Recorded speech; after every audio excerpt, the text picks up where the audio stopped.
Hello, everyone, and welcome. We're thrilled to have you all joining us today for this session on global sanctions and export controls.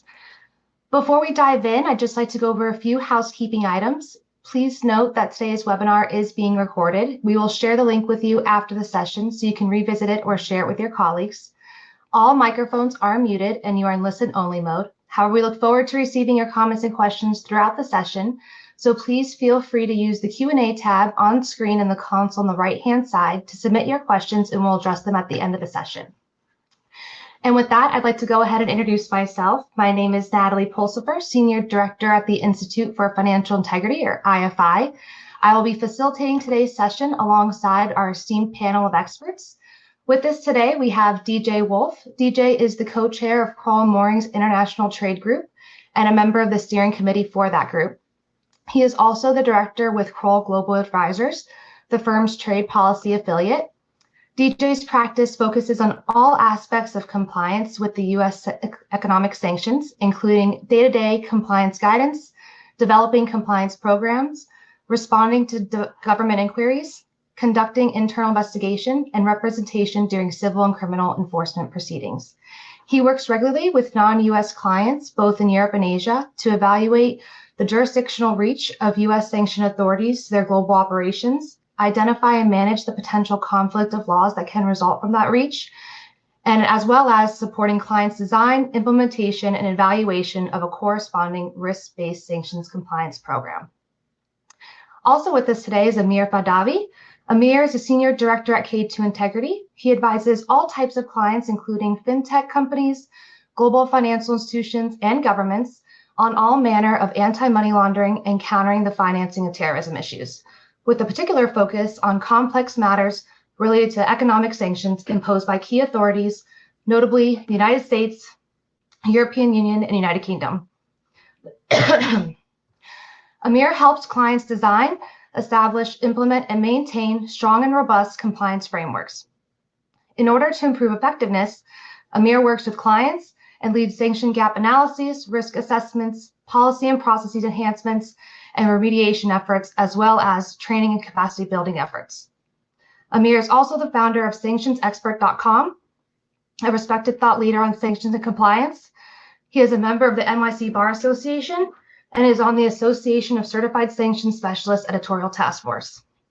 And lastly, we are joined by Catherine Woods. Catherine is an associate managing director at IFI. She has more than 15 years of experience in the financial services and fintech, as well as prior service in government. Her focus areas include export controls, proliferation finance, and digital assets, along with anti-money laundering and countering the financing of terrorism. Prior to IFI, Catherine was the first hire made by a corporate-backed startup, successfully building the KYC function and securing regulatory approval. Her career also includes working at global banks and as a financial crime investigator and external engagement manager. Her achievements include leading intelligence sharing public and private partnerships, speaking at Interpol, the Royal United Services Institute think tank, industry and client events, and enabling investigative capability development in countries around the world. We're especially excited for today's session as IFI has partnered with Crowell Mooring and K2 Integrity for the past 2 years, delivering high-impact training programs around the world. Last year, I personally had the opportunity to travel with DJ and Catherine to South America to deliver these training programs in Argentina and Chile, as well as with Amir to Turkey and Kyrgyzstan. Most recently, we were in Southeast Asia earlier this year delivering training in Thailand, the Philippines, and Malaysia. And proudly, our next stops include Thailand, Singapore, Indonesia, Kazakhstan, Mongolia, among others in the works. The goal of these training programs is to foster a deeper global understanding of sanctions and export controls across both the public and private sectors. It's wonderful to have you all joining us here today. We truly appreciate you taking the time out of your day to be here with us, and we hope you find value in today's sessions. I'll now turn it over to DJ to kick us off with laying the foundations of where we are today before we dive into the global regulatory frameworks, the responsibilities of financial institutions, as well as evasion typologies and red flags. We will end today's session with a round-robin horizon scan and Q&A. DJ, over to you. Perfect. Thank you, Natalie, and great to be with everybody today. I encourage those of you who have the time to later ask Natalie her feelings about flying from Buenos Aires to Santiago and whether we might ever want to do that again.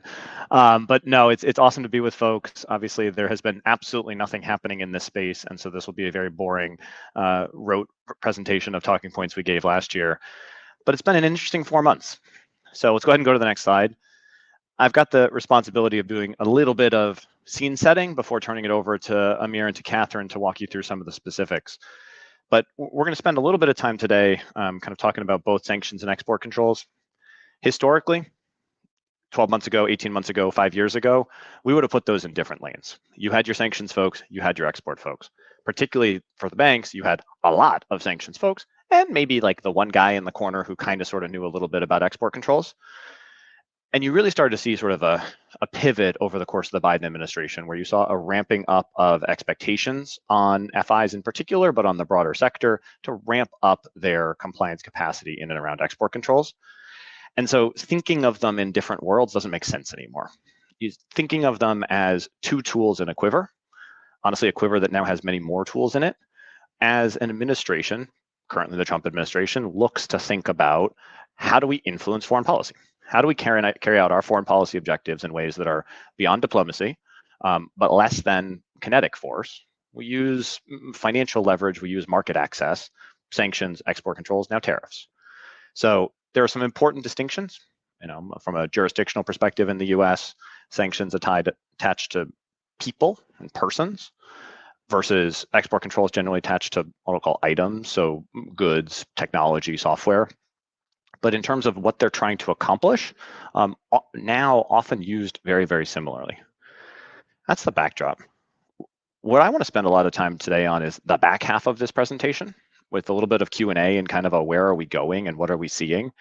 But let me give you a couple of upfront sort of TLDR outcomes or themes that we're looking at. So first, for context, we are in a very different geopolitical environment than we've been in the last 4, 8, or 20 years. You have an administration that seems very comfortable to operate independently, does not seem intent on joining the same alliance structures or upholding the same alliance structures that we did historically, which is causing some rapid shifts in some of the sanctions and export control programs that many of us have monitored or focused on or worked on for the last 10 years. What are the things we're seeing and what are we expecting from the Trump administration? One, you've seen a willingness both historically and currently to use blunter tools faster. So in Trump 1.0, you saw a willingness to designate bigger targets. They used export controls on Huawei, for example, in Trump 1.0. That was something that Obama before him and Biden after him felt more reticent to do. You saw sanctions on Costco, one of the giant Chinese shipping companies, one of their affiliates. Again, a really big target, gone after in a not a particularly nuanced way. You've also seen you've seen that start to play out in the first 4 months now, where you've seen the export control agencies and some of the heads coming out and saying, look, we actually think the way the Biden administration was doing this was too nuanced. We think that this was too carefully calibrated. We want it to be simpler, not to just make it easier for business and not to sort of get rid of the controls, but to make it easier to kind of understand. We're not going to say this chip is only controlled if it has this very specific performance parameter. We're going to broaden it. What that can often mean is it may make our lives a little bit easier, but it may mean blunter tools used against bigger targets. I think the other thing that we are expecting is a little bit of predictable unpredictability. Sanctions and export controls is largely a tool of foreign policy. So to a certain extent, we have to be prepared to react as foreign policy changes. So there's a certain amount that it will always be unpredictable.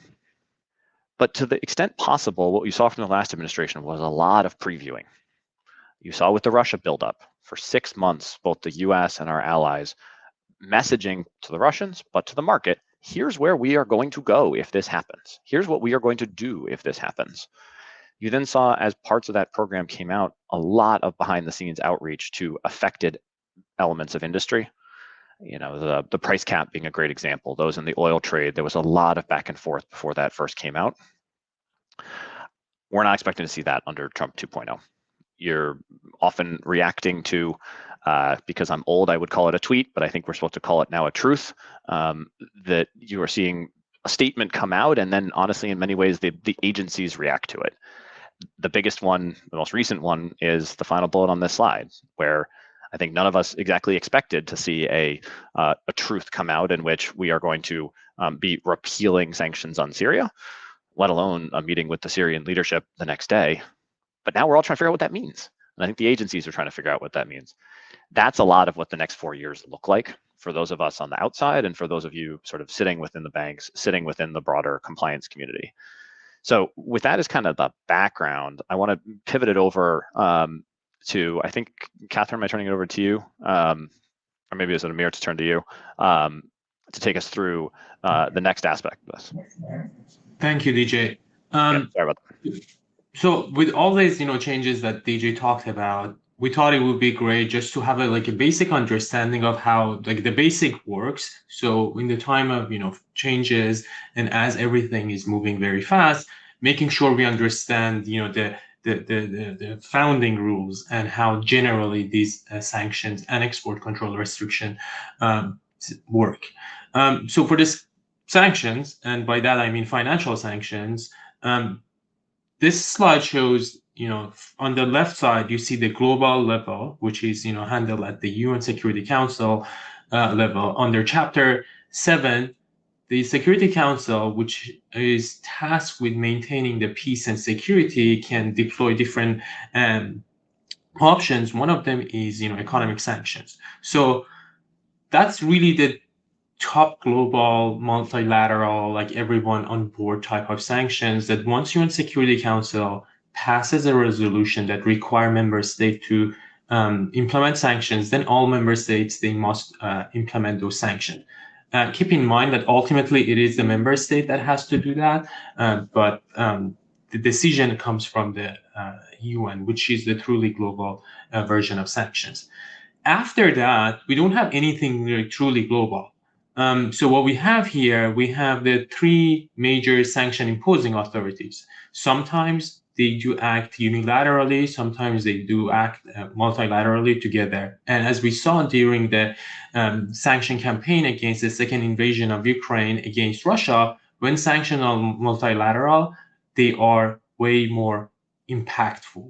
So now moving away from the UN to these three major sanction imposing authorities, the first one being the United States, probably the most important ones in terms of the impact, because of the impact of because of the prevalence of US dollar and US financial system in the global finance and trade.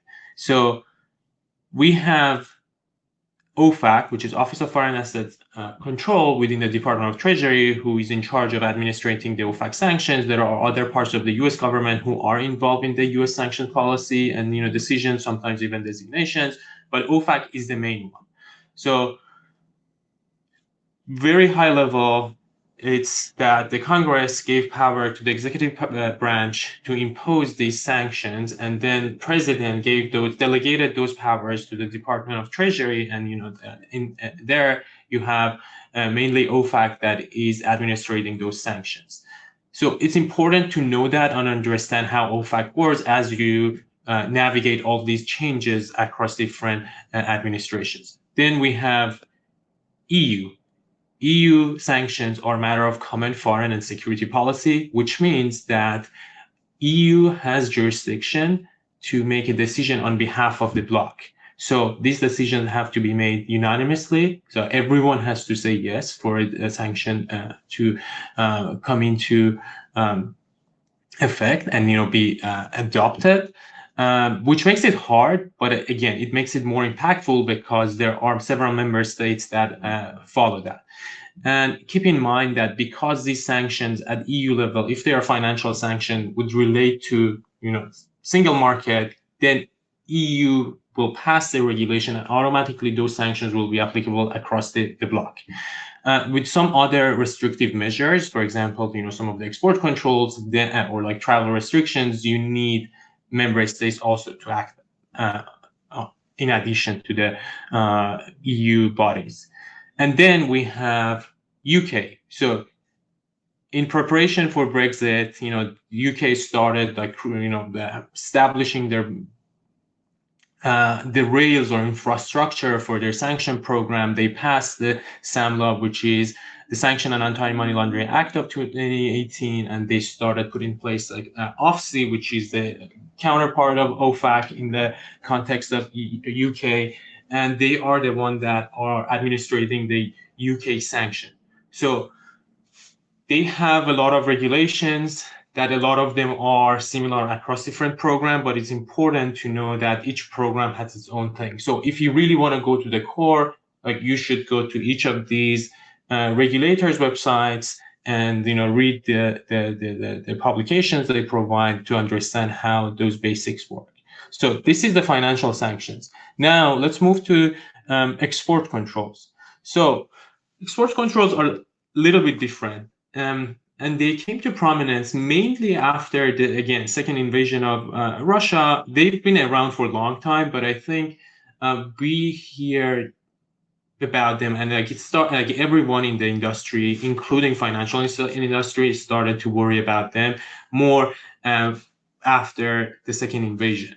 So here, the structure is a little bit different. So you have some very basic restrictions at UN level that basically those are like arm embargoes against certain countries. We don't talk about them here. But then we have some level of multilateral cooperation.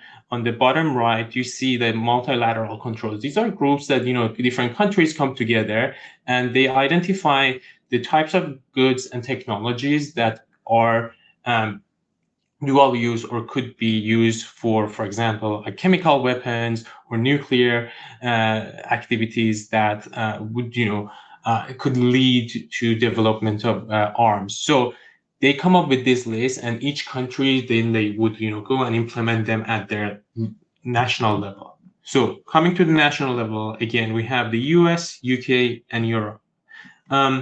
Very different set of regulations and generally how these export controls are set up.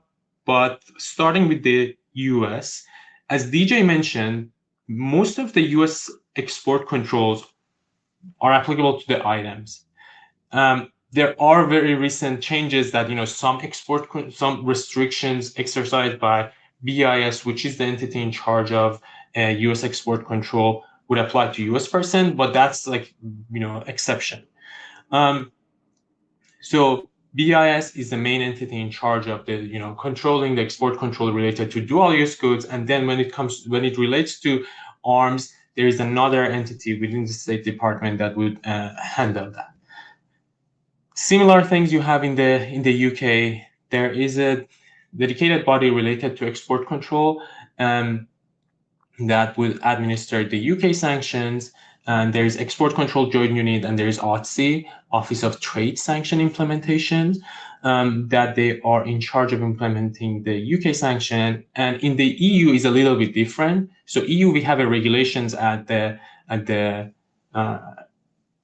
block level, at the union level, and then each country has to implement them into their customs and making sure like they are following some of those rules, and making sure that anything that leaving their country would match all these controls that are required by the EU. Again, to understand the changes that's happening, it's important to understand the differences between them and the basics. And again, I'll always encourage people to go on strong, make themselves as strong on the basics to understand what's happening faster and in a more comprehensive manner. With that, I'm going to pass it back to DJ to take us through the next section. Awesome. Thank you so much, Amir. And we can go ahead and go to the next slide. I get the boring part, and then I get to give it to Catherine, who gets to do the much more interesting part. But the OFAC expectations, thankfully, at least what's written down, has not changed. The basic framework we've had in place for the better part of 8 years. You have your nice articulation of what OFAC thinks is a risk-based sanctions compliance program. These 5 pillars, none of this will surprise any of you. All of you have these in place. Management commitment, risk assessment, internal controls, testing and auditing, and training. That hasn't changed. We wouldn't expect that to change. Let's go to the next slide. What has changed, though, is sort of where the risks are within the implementation, particularly of the sanctions compliance program aspects of that, and where we anticipate seeing enforcement. The interesting thing at the moment is we're still trying to read a little bit between the tea leaves of where we think the Trump administration enforcement focus will be. You have yet to see an OFAC settlement that has been published since the administration has taken office. There's 2 in 2025, but they both came prior to inauguration. But in contrast to places like BIS, where BIS you've seen the only way I can say it is gutting of the personnel that are within the agency, OFAC personnel are largely still the same. Most of their leadership has remained the same. Most of their leads of the various functions have remained the same.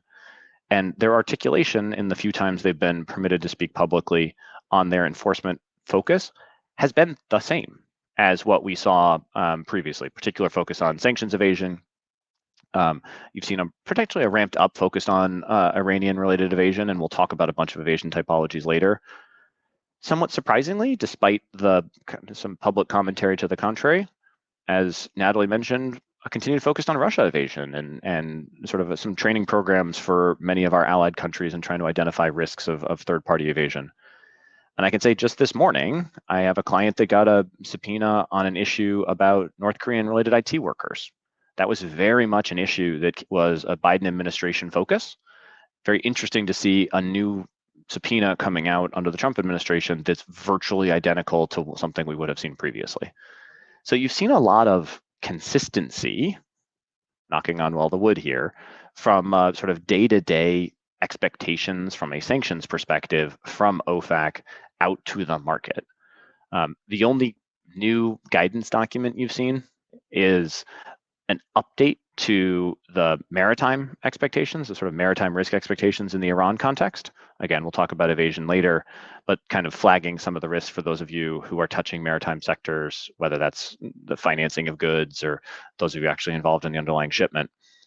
But all that was new, that existed before. It was essentially just a dusting off and updating of a previous guidance document. There's nothing earth-shattering or rocket science in there. So a lot of our time and energy right now is sitting there and focusing on, like, from a pure sanction side, are we expecting that much of a pivot from an enforcement landscape and a pivot from an expectations landscape?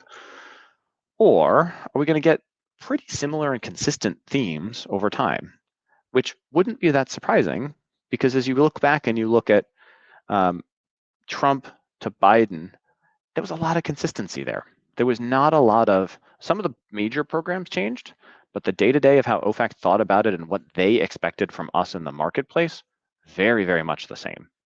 The major change was the guidance out to industry on the overlap between the sanctions and export space. And so let me pivot this back to Catherine to pick that up and kind of talk about what we saw over the last 4 years in that sort of expanding landscape, but then potentially where we may be going in that landscape. And go to the next slide.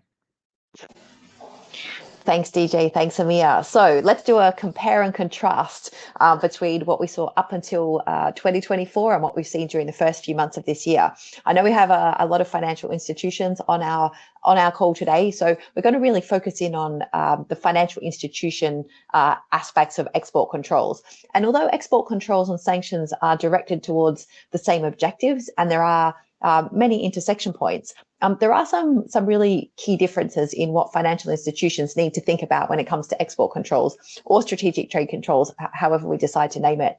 So the responsibility of financial institutions comes from the EAR, so the Export Administration Regulations, General Prohibition number 10. And there's one word in there that says finance. And that's where BIS, the Bureau of Industry and Security, has that's the basis on which the responsibilities of financial institutions sits. So it's that one word right there in General Prohibition 10. So what we saw over recent years was an increasing expectation on financial institutions. There were guidance, red flags, various different papers published by BIS, working closely with FinCEN, the financial industry financial intelligence unit, and most notably in October last year was the new guidance for financial institutions. And this set out some very specific expectations of financial institutions. They're there on the page. I won't read them out to you. But what that represented was an amplifying and an intensifying focus on the obligation of financial institutions. We haven't seen anything so specific and so direct this year. And there have been some, changes in leadership, as DJ highlighted. So what does that mean for financial institutions? I would say I would advise against doing nothing. I think just because we're not seeing those advisories being issued does not mean there aren't any expectations on financial institutions. I think the good news is for banks and other FIs, the requirements that you need to have in place. This is not new. This is not a completely different set of requirements. The expectations are things like, assess the red flags as they get issued, the ones that have been previously issued, any new ones that come up, any published enforcement actions, and make decisions about how you want to implement them in your institution. So some will be relevant, some will not be relevant. Make sure that your training includes consideration of export control types of requirements, especially for dual use goods. Those are ones that can be used for both military purposes and for civilian purposes. So some items it's really obvious it's for a military purpose, like a tank, for example. But dual use items are ones that can be used for civilian or military purposes. And that's where it gets a little bit more complicated when it comes to export controls, because export controls relate to items. So that includes physical objects, but also software and technology. It makes it a little more difficult for a financial institution to understand whether a transaction relates to prohibited export compared to one which is permitted. And that compares with sanctions, where it focuses on the person. List-based methods can be quite effective in that context, but for export controls, it's a bit more nuanced. So make sure your staff are being trained. That includes your compliance teams, but it also includes your first-line teams, like your relationship managers. They need to understand how this might present to them in conversations with the client. Do your screening. So make sure that you're screening against the lists that have been published. What we'll do is we'll look through later in the webinar, we'll look through some specific examples to get into some more details on the actions required. But thinking ahead, what might we see?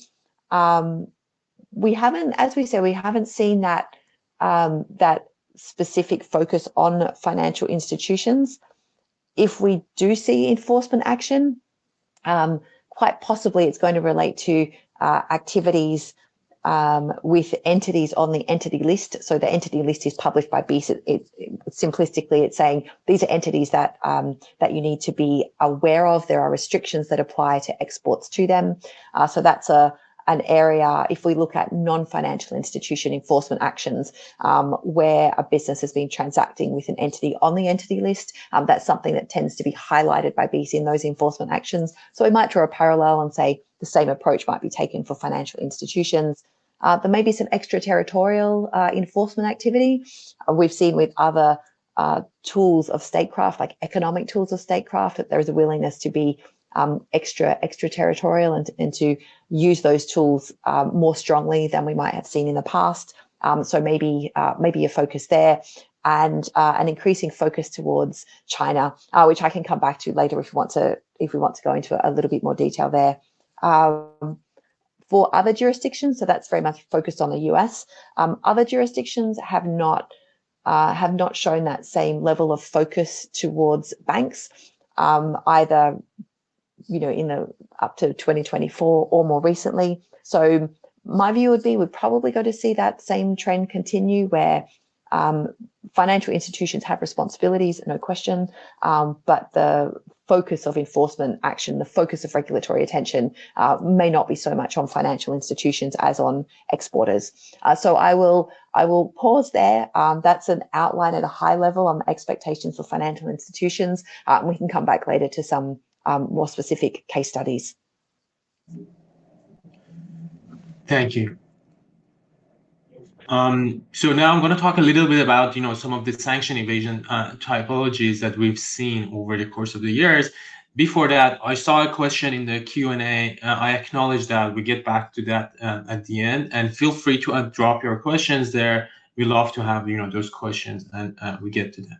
So sanction evasion, I guess from day one of sanctions, we had sanction evasion. Like, if you are sanctioned, you immediately think about like, how can I go around sanctions? And it's important to understand this notion of list-based sanctions. So list-based sanctions are when a sanction imposing authority name an individual or entity as a sanction target. And the idea is that we want to just target that person or entity, not a group of people, because that's unfair.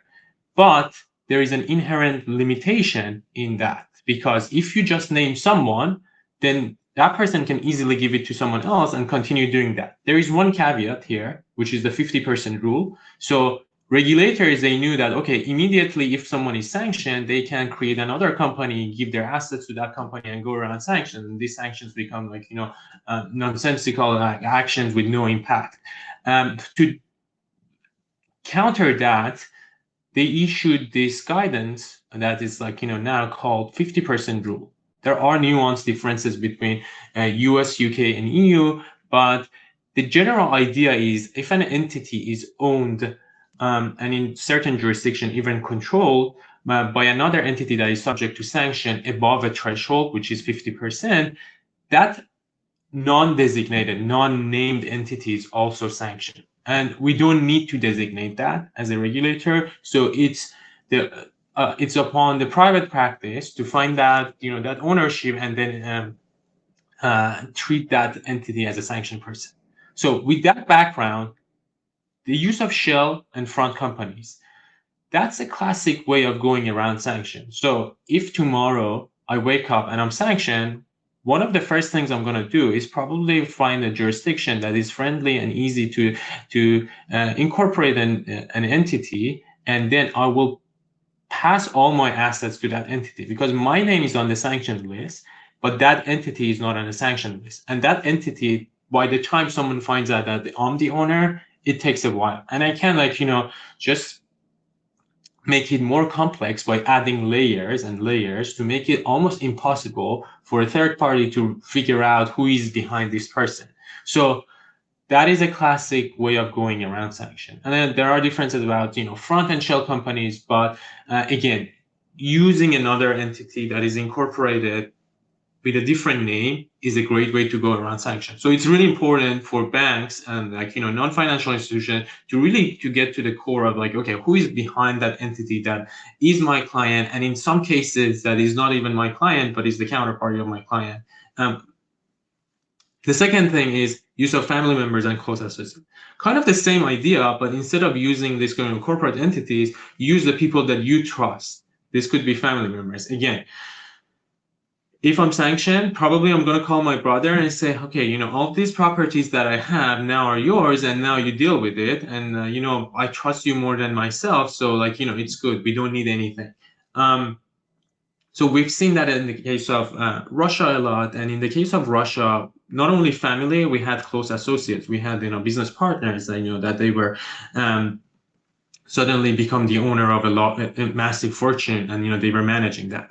And we have seen many new designation or expanded designation grounds for people who are actually taking a sanctioned person under this category. So we saw a lot of close associates of sanctioned parties also becoming sanctioned, and the idea was anyone who helps a sanctioned person, we go sanction them as well. And that has been across the US, EU, and the UK. So those are the first two, and very common. And it's challenging for financial institution and non-financial institution to find that out, because all you get from a regulator is a list. How you figure out that a non-listed person is related to that list, it's a big task. And again, in the US, there is no notion for a control, that automatically that person that is controlled by a sanctioned person is becoming sanctioned. However, in UK and EU, you have this notion of control that, automatically would subject someone to an entity to a sanction, and therefore is really challenging to find out, okay, what controls mean? How can I figure out control? But going back, the idea is that if we sanction someone, we don't want anyone around that person to go around this sanction. So next one is falsifying documents. Again, classic. A lot of people just like, whenever things they don't work, they do like a small change in the documents that they have, and to get, pass things through. You may do it like, sometimes when you don't want to go to school, you just like, do a fake doctor note that, oh, like I'm sick, but same idea for someone that is doing a transaction. The difference is the level of sophistication. The falsification of documents sometimes is like so systematic, and something is not mentioned in all the documents, that it's hard to believe that a sanctioned party or a sanctioned jurisdiction is behind those like, transactions, usually trade transactions that require a lot of documents. The other thing is using offshore legal adjustment and use of external jurisdiction. If you want to go around sanctions, you probably start going to other countries that are less risky to kind of make it harder for anyone to make the link between you as a sanctioned person or sanctioned jurisdiction and the activity. And use of friendly jurisdiction is a good way of that. And why we say friendly jurisdiction? Because okay, imagine I am like a sanction evader that is like trying to evade sanctions against Russia. I wouldn't probably go set up a company in France to receive things from the US to France and send it to Europe. I would set it up in China, because once I get it to China, then it's easy to send it to Russia. So going back to what I said earlier, it's really important to see with whom I'm working. And sometimes I have to go one step further and say, okay, with whom my clients are working. Am I comfortable based on the information that's available to me to continue like serving this client? I'm not saying that we need to do KYCC and like, some people continue with all these things. But I think if it's reasonable for you to like, doubt that your client is doing something that is hard to explain, then you must ask the question. Lastly is the digital asset. The nature of digital asset is that there is no intermediary, or that's the ideal way of digital asset, because you can do transaction between person A and B without any intermediary, which is not the case in the banking and global financial system. You always have these banks where is basically where like US jurisdiction has been exerted a lot of times over these banks that are in the US. In digital asset, we don't have that. We have two parties that can directly transact with each other. So that makes it theoretically an interesting way to go around sanctions. However, there are limitations. For example, the liquidity issue and the fact that at the end of the day, everything is transparent on the chain. It's just a matter of when someone would find out that this wallet address is associated with a sanctioned person.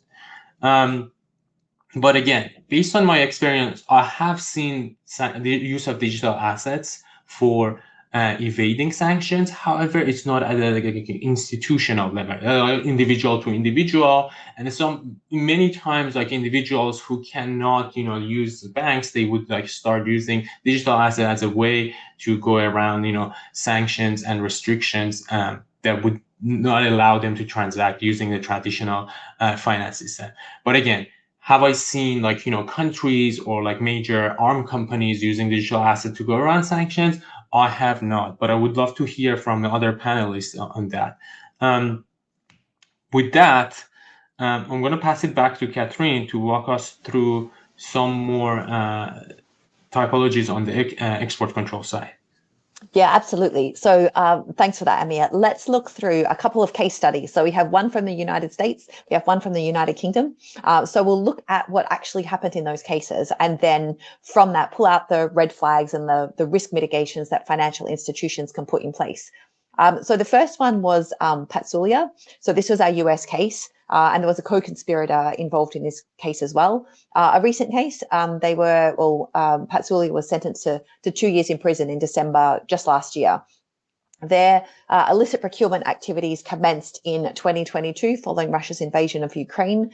And what they were attempting to export were carbon disc brake systems used on a Boeing 737 aircraft. So this is an example of a dual-use item. It can be used for civilian aircraft, but can also be used for military or defense purposes as well. And the end users in this case were Russian airlines. So because of the restrictions in place, a license was required from the Department of Commerce. The suppliers were US suppliers based in Arizona. They are not named in the announcements about this case, but they were US suppliers. And because the license was required and they didn't have one, what they did was they represented that the items would be instead exported to Turkey. They made these false statements both orally and in writing in various export compliance forms. And looking at the financial sector touch points, the money from the Russian airlines was routed through a Turkish bank and then into a US bank account in the name of Patsulia's company. So this is not just a touch point with the financial system, but with the US financial system as well. This was found to be, this was investigated, it was identified, and it was found to be a violation of the Export Control Reform Act 2018. And this grants the president the authority to control the export, re-export, and transfer of protected items for national security and foreign policy reasons. The individuals involved had to forfeit $4.5 million, large amounts, and the items were actually detained prior to export. So they detected and took action on this item before the aviation components were actually exported.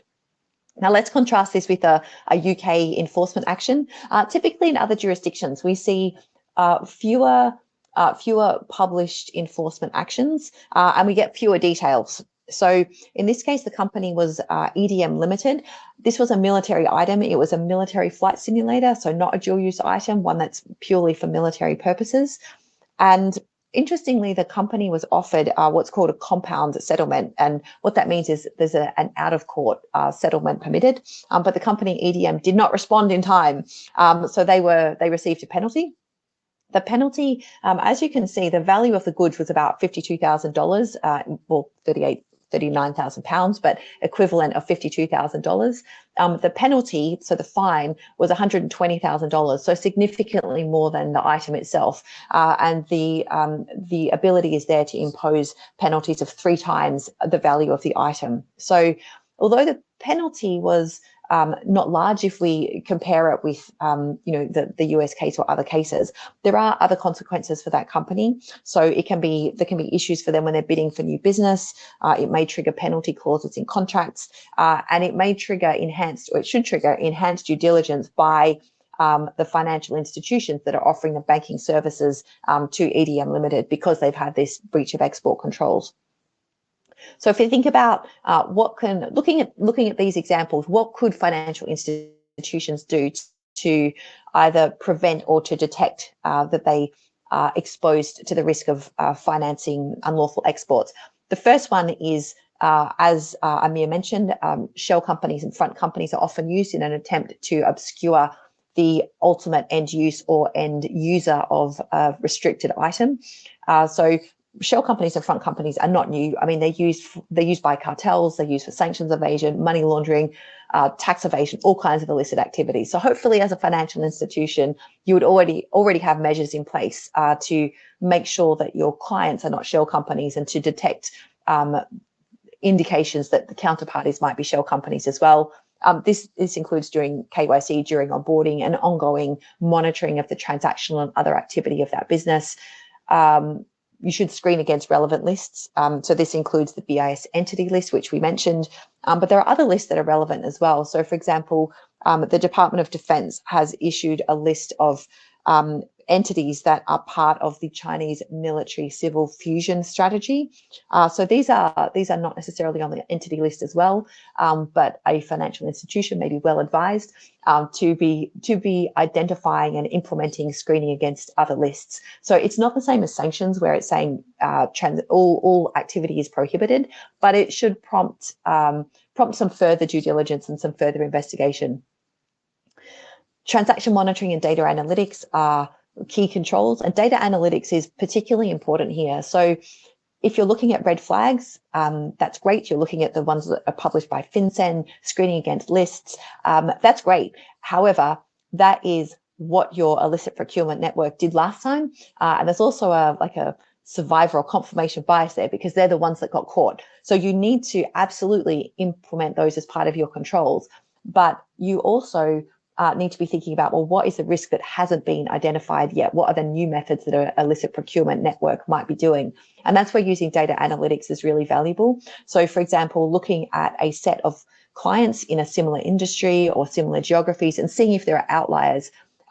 Being an outlier doesn't necessarily mean that business is involved in something illicit. Like most businesses aren't. Most businesses are doing legitimate activity. But if there are outliers compared to a peer group, then once again that would prompt further action. So thinking very specifically about export controls and how you might apply these analytical methodologies.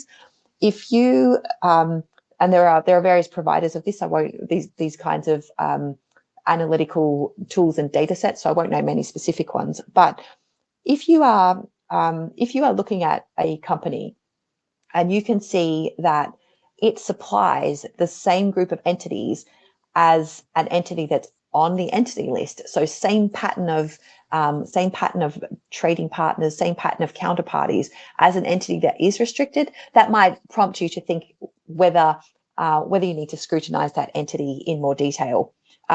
Standard risk mitigation activities as well, transfers from high-risk jurisdictions, all those associated with illicit procurement networks, potentially doing enhanced due diligence. You may need to look at where the funds are really coming from, looking at high-risk clients and sectors. We've mentioned military and defense items, dual-use items, and training. So I will pause there and hand over to our next panelist.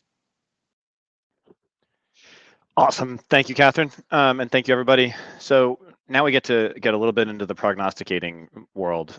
So let's go to the next slide. And I'm going to take moderator's prerogative here and ask a couple of impossible questions to my co-panelists. So maybe just to start, and Catherine, I know you just spoke, but I'll pivot back to you first, which is, and you touched on this a little bit, but I'm curious to hear a little bit more of your thoughts of, you really did under the Biden administration have a really strong kind of, we've long talked about the conceivable export control risk for a bank. Like it's been something that I've had questions probably for 12 years from financial institutions about, like, what could this look like? But for the first time you actually saw guidance issued, expectations laid out, you didn't see enforcement, but it was sort of messaged as, at least in the short term, we want information from you, banking institutions. And there was always an implicit expectation that, like, that could lead to downstream enforcement. Where do you think we're going? Do you think that sort of steady path is still heading the same direction? Or do you think the Trump administration is going to take us in a different direction vis-a-vis FI expectations and export controls? So I think those are great questions, DJ. I will look in my crystal ball and tell you what I see. So I think the very specific direction and focus that we saw on financial institutions, we haven't seen that as much recently. However, I think it would be a very unwise financial institution that would decide it did not need to put mitigating measures in place. And as we said, for a financial institution, a lot of this is really familiar. It's just adapting your existing controls to make sure that they incorporate export controls. What I think we might see is we saw a real focus on Russia because of its invasion in Ukraine. A lot of those BEAS and FinCEN advisories focus very much on Russia. I think we may well see an increasing focus on China. There's been messaging more broadly about China and its capabilities, things like the military civil fusion strategy that we mentioned. So I think we may continue to see action in relation to Russia and exports, restrictions on exports to Russia. But I think we may see an increasing focus on China as well. I think looking at the EU and UK, Russia is much more proximate to them. So I think that we would see that continuation of that Russia focus. For them, we've got a couple of examples on the screen of recent activity in relation to Russia from the UK on the left as an example. The majority of the convictions and indictments from this year still relate to Russia rather than China, but I think we may see that change as the new administration ramps up its priorities and initiatives. And as we mentioned, we might see more extraterritorial action, given that we're seeing greater strength in the use of those economic tools of statecraft. So no enforcement action yet for financial institutions, but my view would be make sure that you are taking action and that you are implementing your export control related measures as well, documenting that, making sure that you have considered it, because we may see enforcement action in the future, even if we're not seeing such direct signals as we did prior to January. Thanks, Catherine. I guess I'd offer sort of 3 quick points in sort of reverse order. One, on the Russia points, this is the advantage, disadvantage of doing slides in the sanction space and how rapidly it moves. But I think if we did these slides today, we'd put a different EU and UK updates, given that there were changes yesterday from both the UK and the EU authorities on Russia programs. So absolutely, you're still going to see more movement there.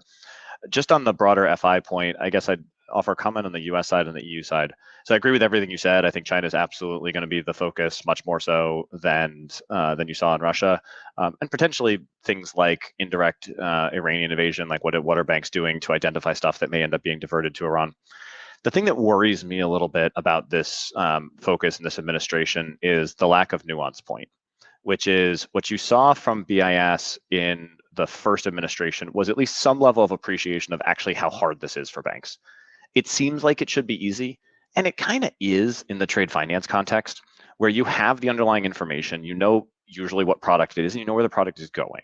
There, it makes some sense to have a sort of what controls do we as a banking institution have to make sure that's not a controlled item or that's not getting diverted. When you're in a wire context, you have such limited information in a banking institution that it's going to be very, very difficult, even if you do process the payment, to figure out that payment related to an export to a particular country, let alone with a particular product, let alone what the control was. And so what you saw from BIS was an appreciation that in a transactional context, actually banks may often not have the information that they need. So really focus more on the KYC. What are you doing upfront when you're onboarding people? And the back-end AML controls to say, what are you doing to identify changes in behavior such that there may be suspicious export activity there? Then once you identify it, then we now think of that as a red flag for a go-forward future transactional activity. Like it was a reasonably nuanced approach, and it was some level of sort of appreciation from the regulator that like this may be hard for a bank. I worry with the gutting of BIS and an administration that tends to be a little bit more direct than maybe the nuance we've seen in the last one, that you may see less appreciation from regulators about how hard this is for us, and maybe an increased expectation of, I don't care, figure it out. You shouldn't be processing things that involve export violations. I don't care how hard it is.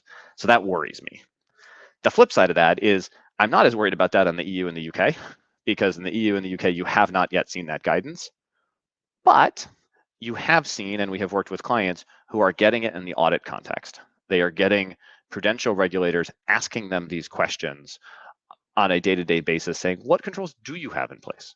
Not necessarily issuing findings, not necessarily bringing enforcement actions, but starting to ask what seem reasonable questions.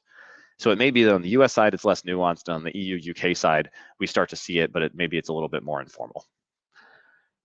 Amir, let me pivot over to you for a second. Kind of the same question, but more in the sanctions lens, like sort of what are you expecting over the course of the next 3.5 years? But I'll ask it in a slightly nuanced way, which is to say, what, if anything, can we learn from the last 4 months? Because I think it is exactly 4 months from today. Don't worry, everybody, we only have, what does that make us, 44 months left? But exactly, what have we learned in the last 4 months that can help inform the next 44? And while Amir is answering that, everybody, please sort of think of your questions, drop them in the chat, because after this, we're sort of in open Q&A. We have a couple, but we'd obviously welcome more. So Amir, over to you. I think one thing we can expect in the next 44 or so months is we're going to have surprises. So instead of trying to figure out what those are, I guess it's important to make sure that we have systems that can absorb those surprises and act, pretty fast. Think about a, fire system in your house that all the sprinkle work rather than the fire. Like you want to make sure that the next surprise, you are ready. So I can really imagine tomorrow we may have another deal with Iran, or we may not have it. No one expected Syria to happen this quickly. Again, instead of going to think about, okay, what could happen, I guess it's important to say, okay, we have the controls that can take care of all these surprises.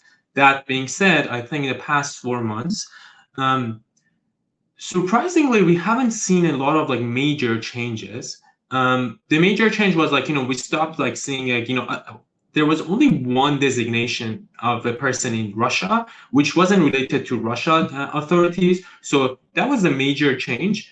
And we have seen so many designations under the context of Iran. I guess as of 2-3 weeks ago, I counted all the names, and there were 23 individuals, 100 entities, 73 vessels designated under Iran-related programs, and 49 digital assets identified for different activities, whether it was being involved in Iran petroleum trade, or in the Iran UAV program.